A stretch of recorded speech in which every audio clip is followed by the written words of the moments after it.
sun and moon coming together in the sign of Scorpio, which in many ways is the most intense sign in the zodiac. Intense because it leads us into an embracing of darkness, of death. We need to overcome the natural but also cultural fear of these things: darkness, death, underworld, and remember that they are all necessary parts of life. This Scorpio Dark Moon energy, we could think of it as like the darkest moment in the whole zodiac, especially for us here in the Northern Hemisphere, where it coincides with autumn and the season of Samhain, when the veils are thin and we can connect with our beloved dead. But even in the Southern Hemisphere, you're going to feel that Scorpio Dark Moon. This Scorpio Dark Moon is amplified by the fact that it's also Mercury retrograde. And Mercury retrograde is all about, again, turning inward.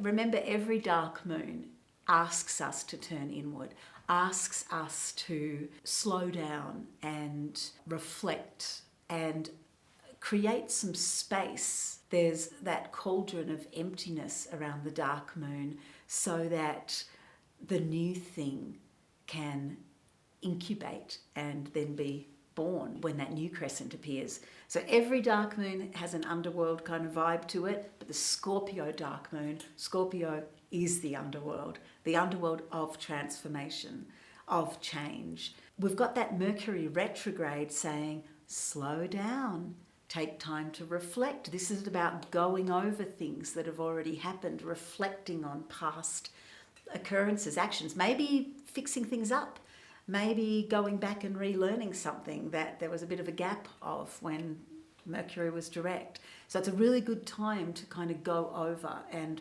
reflect, and also a time, I believe, for turning inward, for being gentle with ourselves.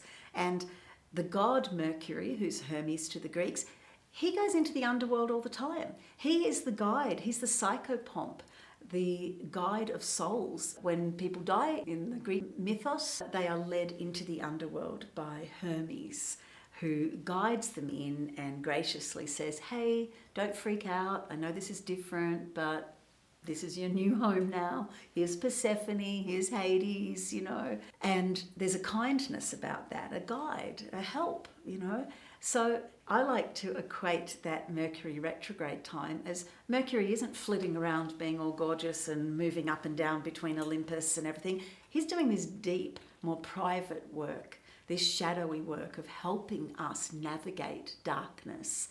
So to me, that sits really nicely with the Scorpio Dark. Pluto is the ruler of Scorpio. The ancient ruler is Mars, which still has an impact too. Mars is aligned with death as well as a god of war. But that Pluto energy really sits well with me as a Scorpio, because Pluto in Roman mythology is the god of the underworld, and in Greek mythology he is Hades, who is the underworld. Hades is both the name for the god and for the underworld itself. Okay, so this is from our Samhain altar, and this is a pretend ceramic skull representing our beloved dead. And I have some pomegranates here too. So this energy of honouring, of accepting that whether we like it or not, each of us watching this right now has one of these underneath all this living stuff. We all have this skull, and this very visceral, very visual reminder of that. It can push our buttons. It can push mine sometimes. But we need to befriend this energy, because the more that we are willing to honour the energies of death, then it amplifies the energies of life. So I'm going to just sing a song from my Persephone album about the underworld.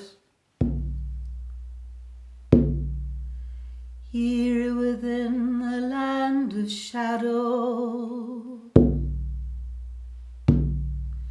here within the palace of bone, here the seed within the darkness Persephone upon her throne. Now the shadow shines